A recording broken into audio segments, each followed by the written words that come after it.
자, 이번 시간에는 PN 접합 공핍증에 대해서 이제 알아보도록 하겠습니다. 여기서 좀 생소한 용어가 나오는데, 이제 PN 접합이라는 용어가 나와요.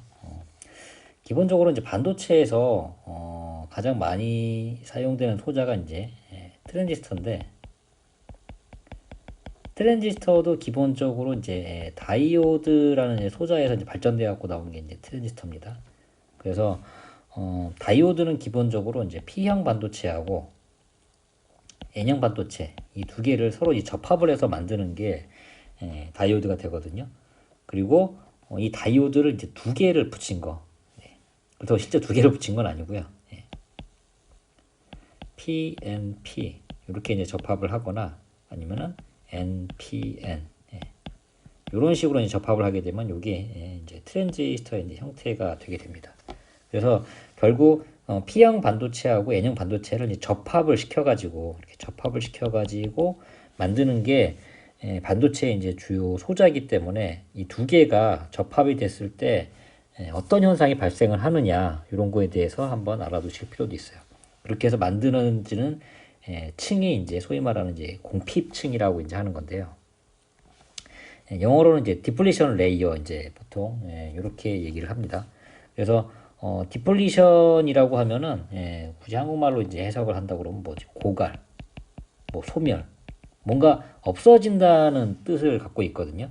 그리고 이 한자에 이 공핍이라는 말도 굳이 이제 정의를 따지자면은 뭐 뭔가가 이제 모자란다. 있어야 할 게 이제 없어지거나 모자란다는 뜻을 갖고 있는 게 이 공핍이라는 이제 말입니다. 그러면은 뭐가 사라지느냐? 네. 그 이제 원리를 이제 한번 살펴보게 되면은 자, 일단은 P형 반도체에서는 전류를 운반을 하는 캐리어가 이제 뭐라고 했죠? 네. 여기서는 이제 전공입니다. N형에서는 전자가 되죠. 운반을 하는 매개체가. 그래서 이 캐리어가 이제 각각 전공인 P형과 자유전자 N형 이 반도체가 이제 물리적으로 접합을 하면 그걸 갖다 이제 보통 PN 접합이라고 하죠. 그 면에서 접합 면에서 이 공핍층이라는 게 이제 발생을 한다는 거예요. 이제 왜 그러냐면은 이제 각 캐리어가 이제 반대편으로 확성과 결합을 하면서 캐리어가 이제 소멸이 된다. 이제 이렇게 되는 겁니다. 그래서 일단은 자 P형 반도체 영역에서 볼까요? 이 그림을 이제 좀 보시게 되면 자 P형입니다. P형은 이제 기존에 이제 실리콘이라든가 이런 사족 사족의 이제 이런 단단한 이제 공유결합 기억나시죠? 공유결합에서 이제 어떤 불순물이 이제 들어가는 거예요. 그래서 여기 이제 P 타입으로 해서 이제 보통 이제 삼족 원소 이제 붕소 같은 거 붕소가 이제 여기 차지를 하게 되죠. 그래서 중간에 공유결합이 단단하게 이어지지가 못하고 삼족이니까 최외곽 전자가 당연히 세 개죠. 세 개니까는 기존에 이제 실리콘이나 이런 것들은 네 개고 그래서 여기 중간에 전자가 하나가 비게 됩니다. 그게 전공이라고 얘기했잖아요. 그래서 기본적으로 이 삼족과의 이제 결합에서는 중간에 전공이 이렇게 비게 돼요. 그럼 반대로 N타입에서는 N타입은 이제 5족이기 때문에 그죠? 5족이기 때문에 서로 이렇게 다 공유결합을 이제 하고 있는데 그 중에 여기에 이제 뭐 N타입으로 해서 뭐 인이라든가 뭐 비소 이런 것들이 이제 들어가게 되면은 전자가 하나가 남게 되거든요. 네, 잉여 전자가 이제 생겨요. 그래서 기본적으로 N타입 반도체 내에는 전자가 남아 돌게 되고요. 그리고 P타입에는 전공이 이제 있게 됩니다. 그럼 당연히 이 두 개를 이제 서로 붙여놨기 때문에 붙여놓게 되면 어떤 현상이 나타나죠? 당연히 남아도는 전자가 전공의 위치로 가게 되죠. 그래서 이 전자가 이쪽에 가서 구멍을 메꿔주는 그렇게 해서 서로 탈출을 해서 바로 가기도 하고 아니면은 전자가 밀어내고 뭐 밀어내고 해가지고서 여기 채워지기도 하고 이런 상태가 됩니다. 그러면은 원래 사족과 오족의 결합에서는 여기 그 전하의 특성으로 보면은 중성이에요, 중성. 그죠? 당연히 양성자하고 전자의 개수가 같이 이렇게 맞춰놨는데, 근데 여기서 전자 하나가 이제 빠져나갔잖아요. 전자가 빠지게 되면은 특성이 어떻게 변하죠? 당연히 플러스 이렇게 되는 거죠. 그리고 P타입 입장에서는 이 상태에서 중성인 상태였었는데 양성자하고 이제 전자의 개수가 이제 맞으니까, 근데 거기에 멀쩡하게 전자가 하나가 들어왔어요. 마이너스의 성질을 가진 전자가 들어왔기 때문에 당연히 중성이었던 P타입은 마이너스 네거티브의 이제 성격을 이제 띠게 됩니다. 그래서 결론적으로 이렇게 이제 쭉 변화가 되면은 N타입 같은 경우는 양이온 플러스의 이제 극성을 띠게 되고요. 그리고 P타입 같은 경우는 음이온. 왜냐하면은 중성의 상태에서 전자를 하나 이제 받았기 때문에 음이온의 이제 상태가 됩니다. 그래서 요런 이제 원자를 갖다가 이제 보통 뭔가를 기부했다. 전자를 이제 기부를 했잖아요. 기부를 했기 때문에 이런 원소를 이제 도너 이렇게 부르고요. 그리고 뭔가를 이제 받았기 때문에 받았다고 그래갖고 이제 억셉터 이런 명칭으로 이제 부르기도 하죠. 자, 기본적으로 이렇게 어떻게 보면은 좀 반대의 그런 이제 극성을 이제 갖게 된다. 요거를 좀 이해를 해주시고요.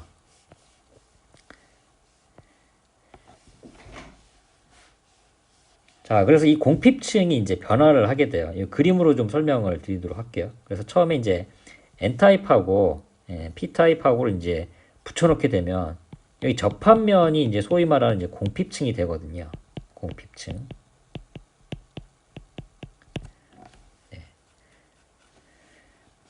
그래서 이제 이 전체가 한꺼번에 이제 다 변하는 건 아닌데, 최소한 이 공핍층 같은 경우는 기존의 N타입하고 이제 P타입이 있으면은 N타입은 전자를 줬죠.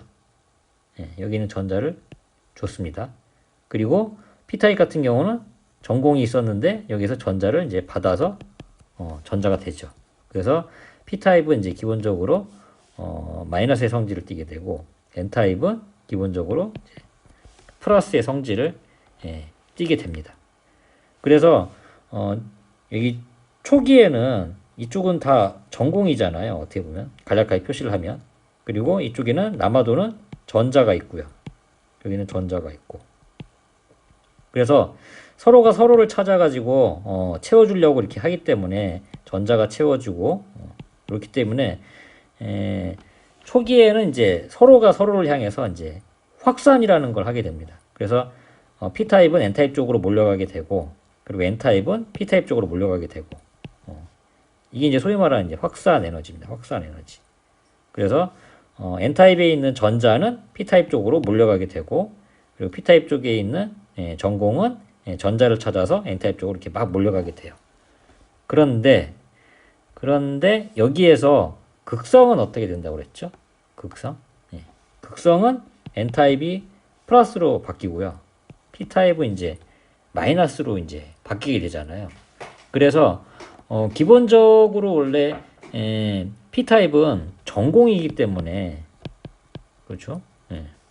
전공이기 때문에 플러스의 성질을 띠게 되고요.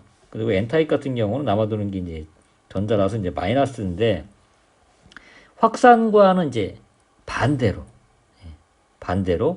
왜냐하면은 여기 N타입에 있는 전자인데 이 영역 자체가 플러스의 극성으로 이제 바뀌게 되잖아요. 그래서 상대편으로 이제 건너가려고 하다가도 이쪽 전자를 내주면서 이 공핍층의 N타입이 플러스로 바뀌었기 때문에 이 전개 에너지는 이제 반대쪽으로 이제 되게 돼요.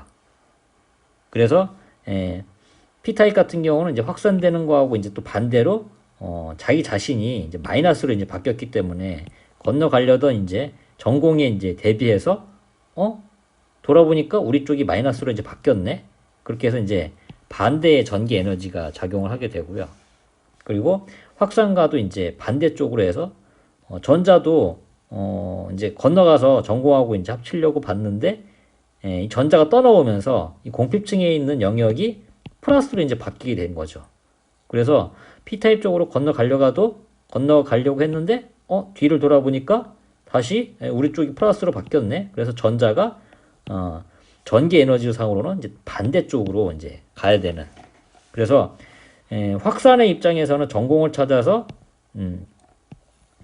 뭐 N타입의 입장에서는 전공을 찾아서 건너가야 되는데 오히려 반대로 자기 쪽에 전극은 이제 플러스가 돼서 전기 에너지는 이제 반대쪽으로. 이게 무슨 말이냐? 결국 최초에는 이제 확산의 이제 형태를 띠고서 막 서로 이제 건너갔었는데 이게 일정 이상 건너가서 이제 합쳐지다 보면은 자기의 극성이 이제 반대로 바뀌게 되거든요.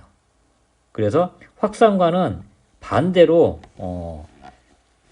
전개가 형성이 돼서 오히려 자기 쪽으로 이제 되돌아가려는. 그래서 이 두 개가 이제 서로 이제 힘의 평형을 이루게 되거든요.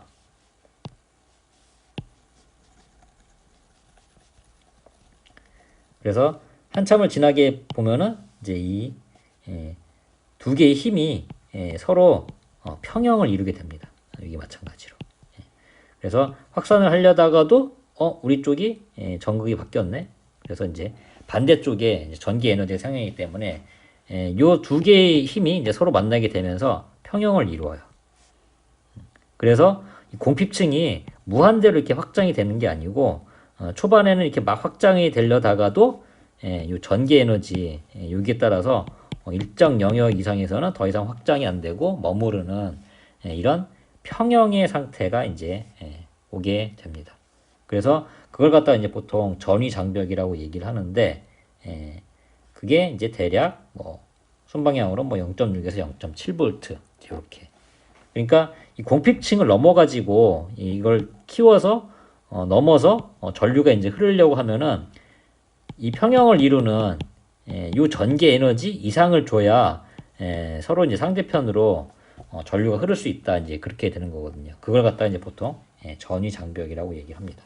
그래서 이 확산하는 요 힘에 따른 이제 전류를 갖다가 보통 디퓨전 전류, 확산 전류라고 얘기를 하고요. 그리고 이런 공핍층이 이제 이루어지면서 이제 평형 상태가 이제 가까워지면서 반대 방향의 전기 에너지가 이제 형성이 되는 것. 그걸 갖다가 이제 보통 드리프트 전류, 드리프트 전류라고 얘기를 합니다. 오히려 자기 자신의 쪽으로 행성 이후에 양이온과 음이온 자기 자신의 방향으로 캐리어가 이제 반대로 끌려가는 그런 현상을 의미를 해요. 그래서 이런 것들이 다이오드에서는 이렇게 표현이 되고요. 트랜지스터에서는 소스하고 이제 드레인, 이제 게이트가 되어 있는데 보통 그 실리콘 웨이퍼는 이제 P타입에 불순물을 넣어서 여기 이제 서브스트레이트, 여기가 이제 웨이퍼가 되거든요. 기본적으로 웨이퍼는 이제 P타입이고 여기는 P타입이고 전극에 해당하는 소스하고 드레인은 N타입으로 불순물을 이제 넣어주게 되거든요. 그래서 이 상황에서도 N과 P, 여기서도 N과 P. 그래서 요걸 이제 도식적으로 이제 표현을 한 게 N과 P가 합쳐져 갖고 공핍증이 형성이 되고 또 P와 N이 합쳐져서 중간에 PN 타입의 공핍층이 형성이 되면서 서로 전자와 전공이